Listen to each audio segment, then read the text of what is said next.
बसंतपुर नामक एक छोटे से गांव में लता और घनश्याम नामक पति पत्नी अपने दो बच्चे पिंकी और चीकू के साथ एक छोटे से घर में रहते थे। घनश्याम सेठ धनीराम के यहाँ खेतों में मजदूरी का काम करता था और लता गांव के एक बंगले में खाना और साफ सफाई का काम करती थीं। दोनों पति पत्नी खूब मेहनत और मशक्कत करके अपने और अपने बच्चों का पेट भरते थे। यूं तो हमेशा ही गर्मी के समय 40 डिग्री तक तापमान चला जाता था, लेकिन इस साल तापमान बहुत ज्यादा बढ़ गया था, जिस वजह से बसंतपुर गांव के लोग बहुत ज्यादा परेशान थे। दिन हो या रात हो, लोग गर्मी से बेहाल थे। इस साल तो बहुत ज्यादा गर्मी पड़ी है। इतनी कड़ी धूप में काम करना बहुत मुश्किल हो गया है। घर से निकलते ही पसीना बारिश की तरह टपकने लगता है। इतनी भारी गर्मी में तो काम पर भी जाने का मन नहीं करता। न जाने इस साल की गर्मी कैसे कटेगी। चलो अच्छा, मैं काम पर जाता हूँ, वरना सेठ गुस्सा करेंगे। घनश्याम मजदूरी पर चला जाता है। पिंकी और चिंकी एक सरकारी स्कूल में पढ़ते थे। लता पिंकी और चिंकी को स्कूल छोड़कर काम पर चली जाती है। उस बंगले में मालकिन हेमलता और मालिक रामचंद्र अपने दो बच्चे टीना और शिवम के साथ रहते थे। अरे लता, आ गई तू। अब चल जल्दी से सारे काम निपटा लो। पता है ना, शिवम की बर्थडे पार्टी है, तो सारे काम 4 बजे से पहले ही हो जाने चाहिए। और हाँ, इसके बाद तुम घर सजाने में भी मेरी मदद करोगी, ठीक है? ठीक है मालकिन, मैं पहले जाकर घर के सारे काम निपटा लेती हूँ। इसके बाद घर को सजाने में मैं आपकी मदद करूँगी। ऐसे लता घर के सारे काम करने के बाद हेमलता की घर को सजाने में मदद करती है। हेमलता और लता मिलकर पूरे घर को अच्छी तरह से सजा देते हैं। अच्छा मालकिन, मैंने घर के सारे काम निपटा दिए हैं और पार्टी की सारी तैयारी भी हो गई है, तो अब मैं घर जाती हूँ। हाँ ठीक है, लेकिन पता है ना तुम्हें आज शिवम की बर्थडे पार्टी है, तो तुम शाम को 7 बजे अपने बच्चों के साथ पार्टी में आ जाना। और हाँ, मुझे तुम्हारी थोड़ी मदद की भी जरूरत होगी। ठीक है मालकिन, मैं शाम के समय बच्चों के साथ यहाँ आ जाऊंगी। ऐसा कहकर लता घर चली जाती है और दोनों बच्चों को तैयार करके शाम को 7 बजे पार्टी में आ जाती है। पार्टी बहुत ही शानदार होती है। लता के बच्चे इतना बड़ा घर देखकर कहते हैं, अरे यार चिंकी, यह घर कितना बड़ा है और कितना सुंदर है। बाहर कितनी गर्मी है, फिर भी इनके घर के अंदर कितना ठंड लग रहा है। पिंकी और चिंकी की बातें शिवम सुन लेता है और वह उनसे कहता है, अरे ये घर ठंडा इसलिए लग रहा है क्योंकि हमारे घर में हर कमरे में एसी लगा हुआ है। ओह, मतलब कि एसी लगाने से घर बहुत ठंडा हो जाता है। दीदी, हम भी अपने पिताजी को अपने घर में एसी लगाने के लिए बोलते हैं ना, हमारे घर में भी बहुत ठंडा लगेगा। चलो बच्चों, इधर आओ, केक काटने का टाइम हो गया है। जब केक काटने लगता है तो पिंकी और चिंकी एसी की ठंडी ठंडी हवा खाते खाते शिवम के कमरे की तरफ चले जाते हैं और शिवम के कमरे के बाहर खड़े होकर एसी की ठंडी ठंडी हवा का मजा लेने लगते हैं। एसी की ठंडी ठंडी हवा खाते खाते वह दोनों कमरे के अंदर चले जाते हैं। दीदी, यह कमरा तो सबसे ठंडा है, इसमें कितनी ठंडक है। और दीदी, यह देखो, यह बिस्तर कितना सुंदर है, बिल्कुल मखमल जैसा। दोनों बेड पर बैठ जाते हैं और ठंडी ठंडी हवा का आनंद लेने लगते हैं। देखते ही देखते 15 मिनट बीत जाते हैं और आराम करते करते कब दोनों की आंख लग जाती है, उन्हें पता ही नहीं चलता। इतने ही देर में अचानक से शिवम की बहन टीना कमरे में आ जाती है। वह पिंकी और चिंकी दोनों को शिवम की बेड पर लेटा देखकर जोर से भड़कती है। ये दोनों मेरे कमरे में क्या कर रहे हैं? माँ इधर आओ, देखो ये दोनों मेरे बेड पर क्या कर रहे हैं। टीना की आवाज सुनकर हेमलता कमरे में आती है। तुम दोनों अभी के अभी मेरे बेड से उठो। पिंकी और चिंकी हेमलता की आवाज सुनकर जग जाते हैं। लता भी हेमलता की आवाज सुनकर भागी भागी चली आती है। क्या हुआ मालकिन? आपकी बहुत जोर से नीचे आवाज आ रही थी। क्या हुआ? ये पूछ, क्या नहीं हुआ? ये देख नहीं रही तू? तेरे बच्चों ने अपने गंदे मेले बदबूदार कपड़ों से मेरा पूरा बेड गंदा कर दिया। तेरे बच्चों ने एसी देखा नहीं कि सोने चले मेरे बेड पे। हद होती है यार। मैं तो तेरे बच्चों को इसलिए बुलाया था कि इनका भी थोड़ा मन लग जाएगा। इन्होंने कभी ऐसी पार्टी लाइफ में देखी नहीं होगी, ये भी देख लेंगे।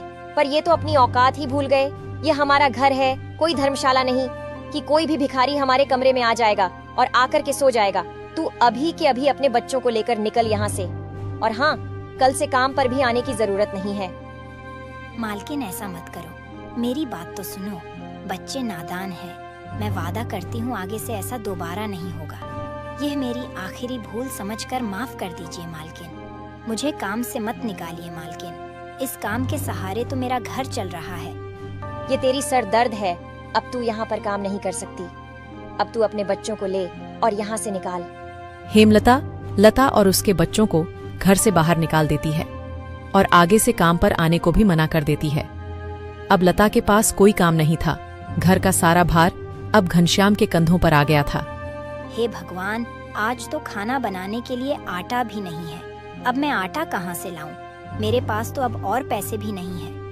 और जो तनख्वाह घनश्याम जी को मिली थी वह सब घर खर्चे में खत्म हो गए। मेरा क्या है, मैं तो पानी पीकर भी सो जाऊंगी, पर बच्चों को क्या? भूखे पेट इन्हें नींद कैसे आएगी? आ गए आप, घर में राशन खत्म हो गया है। आज खाने में कुछ नहीं बना है। कोई बात नहीं, खाना आज मैं अपने साथ लेकर आया हूँ। सेठ जी के यहाँ पर आज दावत थी तो उन्होंने कुछ खाना बच्चों के लिए भी भिजवा दिया है। ऐसे उस रात तो वह सभी खाना खाकर सो जाते हैं। अगली सुबह लता फिर से अपनी मालकिन हेमलता के घर जाती है और उससे थोड़े पैसे उधार मांगती है। मालकिन, मेरे घर में खाने के लिए एक अनाज का दाना भी नहीं है। कृपया आप मुझे थोड़े से पैसे उधार दे दीजिए। तुझे देने के लिए मेरे पास कोई पैसे वैसे नहीं है। मैंने तुझे पहले ही काम से निकाल दिया था, फिर तेरी यहाँ आने की हिम्मत कैसे हुई? जा निकल यहाँ से और आइंदा यहाँ पर अपनी शक्ल मत दिखाइयो। हेमलता की कड़वी बातें सुनकर लता घर वापस जाने लगती है। तभी उसे रास्ते में एक पोस्टर दिखाई देता है। उस पोस्टर को देखकर लता वहीं रुक जाती है। पकोड़े बनाने वाले की जरूरत है। अधिक जानकारी के लिए इस दिए गए नंबर पर कॉल करें। पकोड़े बनाने तो मुझे आता है। अगर यहाँ मेरी नौकरी लग जाए तो घर का खर्च चलाने के लिए कुछ पैसे आ जाएंगे। ऐसा सोचकर लता उस पते पर पहुंच जाती है।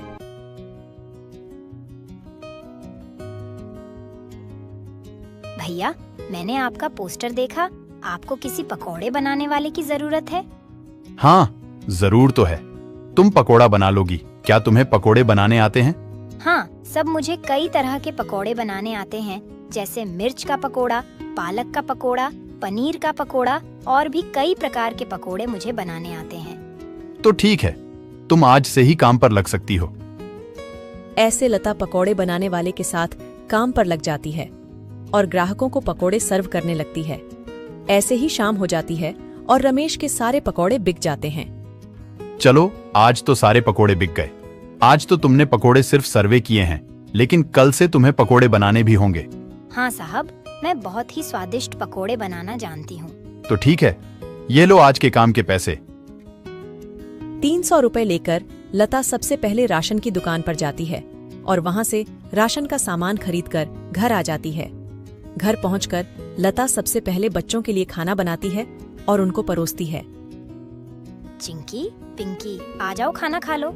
इतने में घनश्याम भी वहां आ जाता है और लता घनश्याम को अपने नए काम के बारे में बताती है। इस तरह सारे मिलकर खुशी खुशी खाना खाते हैं। अगली सुबह लता बच्चों को स्कूल छोड़कर वापस काम पर चली जाती है। दुकान पर पहुंचकर लता पकोड़े बनाती है। लता के बने हुए पकोड़े ग्राहकों को बहुत पसंद आते हैं। लता के बने हुए पकोड़े खाकर ग्राहक पकोड़े की बहुत तारीफ करते हैं। उनको आज के बनाए हुए पकोड़े कल से भी ज्यादा अच्छे लगे। रमेश भाई, तुम्हारे आज के पकोड़े का तो कोई जवाब ही नहीं। इससे स्वादिष्ट पकोड़े मैंने आज से पहले इस होटल में कभी नहीं खाए। आखिर आज ऐसा क्या मिलाया है इन पकोड़ों में जो इतने स्वादिष्ट बने हैं? आज तो मैं एक और प्लेट खाऊंगा। मेरे लिए एक एक्स्ट्रा प्लेट पकोड़े लगा दो। ऐसे रमेश अपने ग्राहकों के मुंह से पकोड़े की तारीफ को सुनकर लता से कहता है, लता, तुम्हारे हाथ में तो जादू है। तुम्हारे हाथों के बने पकोड़े खाकर ग्राहक एक एक एक्स्ट्रा प्लेट पकोड़े खा रहे हैं। तुमने तो कमाल ही कर दिया। आखिर ऐसा क्या मिलाया है इन पकोड़े में जो ग्राहक इतनी तारीफ कर रहे हैं? साहब जी, कुछ खास नहीं मिलाया है, बस थोड़े से नमक मिर्च मसाले बराबर मात्रा में डाले हैं, बस। ऐसे रमेश के आज के पकोड़े बहुत जल्द ही खत्म हो जाते हैं। आज तो पकोड़े बहुत जल्द ही खत्म हो गए। कल से हमें और ज्यादा से ज्यादा पकोड़े बनाने होंगे। और हाँ, अब हमारी पकौड़ों की सेल और ज्यादा अच्छी होने लगी है, इसलिए कल मैं दुकान में एसी लगवा रहा हूँ। इससे ग्राहक भी एसी की ठंडी ठंडी हवा में पकोड़ों का मजा लेंगे और हमारे पकोड़े की सेल और ज्यादा बढ़ेगी। तुम क्या कहती हो? साहब, विचार तो बहुत अच्छा है। अगले दिन रमेश अपनी दुकान में एसी लगवा लेता है और जैसा उसने सोचा था वैसा ही हुआ। एसी लगने के बाद रमेश के दुकान पर ग्राहकों की संख्या बढ़ जाती है। ग्राहक ठंडी ठंडी हवा में बैठकर पकोड़े खाने का आनंद उठाते हैं। ऐसे रमेश के आज भी सारे पकोड़े बहुत जल्द ही बिक जाते हैं। शाम के समय जब लता घर वापस आती है और वह चिंकी और पिंकी को आपस में बातें करते हुए सुनती है। दीदी, उस दिन पार्टी में कितना मजा आ रहा था ना। कहाँ हम उस दिन एसी की ठंडी ठंडी हवा खा रहे थे और कहाँ आज हम इतनी गर्मी में बैठे हैं। काश हमारे घर में भी एसी होती तो हम भी अभी एसी की ठंडी ठंडी हवा खा रहे होते। इतने में लता अंदर आ जाती हैं। अरे चिंकी और पिंकी, तुम दोनों क्या कर रहे हो? तुम दोनों ने अपने स्कूल का होमवर्क किया? चलो जल्दी से अपना अपना होमवर्क कर लो। मैं खाना बनाने जा रही हूँ। इसके बाद खाना खाकर जल्दी सो जाना। कल तुम्हें सुबह उठकर स्कूल भी तो जाना है ना। ठीक है माँ, हम स्कूल का काम करके आते हैं। ऐसे दिन बीतते जाते हैं और लता के हालात पहले से ठीक होते जाते हैं। ऐसे ही एक दिन सुबह लता काम पर जा रही होती है, तभी उसे भंगार की एक दुकान दिखती है। उसे दुकान पर कई सारे सामान थे, जैसे कूलर, पंखा, फ्रिज, एसी इत्यादि। लता का ध्यान उस दुकान में रखे पुराने एसी की तरफ जाता है। वह उसे बहुत पसंद आता है। वह उस दुकानदार से बोलती है, भैया, ये एसी का क्या दाम है? मात्र 10,000 रुपए की है। 10,000? ये तो बहुत ज्यादा है। ज्यादा नहीं, ये तो बहुत कम है। ये सेकंड हैंड एसी है। अगर नई एसी खरीदने जाओगी तो 30,000 से कम की नहीं आएगी। अच्छा ठीक है, पर ये सही से तो चलती है ना? हाँ, बिल्कुल सही से चलती है। अगर 6 महीने से पहले ये एसी बंद हो जाती है तो इसकी सारी रिपेयरिंग की सर्विस बिल्कुल फ्री होगी। ठीक है, लेकिन इसका सही सही दाम लगाओ। मैं इसके 8,000 दूंगी। अगर तुम्हें देनी है तो मुझे ये ऐसी 8,000 में दे दो। ठीक है, बताओ कहाँ लगानी है। लता उस आदमी को अपने घर लेकर आती है। वह आदमी लता के घर पहुंचकर एसी को लगा देता है।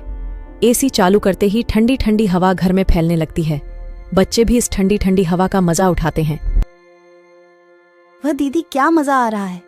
एसी की ठंडी ठंडी हवा, ऐसा लग रहा है जैसे बर्फ की चादर ओढ़ ली है हमने।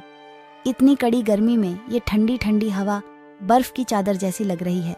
घर में एसी के लगते ही बच्चे बहुत खुश हो जाते हैं। घनश्याम भी घर पर आ जाता है। ओह, आखिर तुमने बच्चों की इच्छा पूरी कर ही दी। कैसे ना करती भला। बच्चे तो आखिर मेरी जान है। इनसे बढ़कर मेरे लिए कुछ भी नहीं। एसी लग जाने की वजह से बच्चे बहुत खुश होते हैं और लता की कमाई भी अच्छी होने लगती है। लता के बने हुए पकौड़ों की वजह से रमेश के दुकान पर ग्राहकों की भीड़ लगी रहती थी। इससे रमेश खुश होकर लता की तनख्वाह बढ़ा देता है। थोड़े दिन बाद घनश्याम भी सेठ धनीराम के यहाँ मजदूरी छोड़कर लता के साथ पकोड़े बनाने लगता है। दोनों को रमेश काफी अच्छी सैलरी देता था, जिससे उनका घर खर्च काफी आसानी से चल जाता था। बच्चे पूरी गर्मी ऐसी की ठंडी ठंडी हवा में गुजरते हैं और इस तरह वह लोग अपना जीवन खुशी खुशी जीने लगते हैं।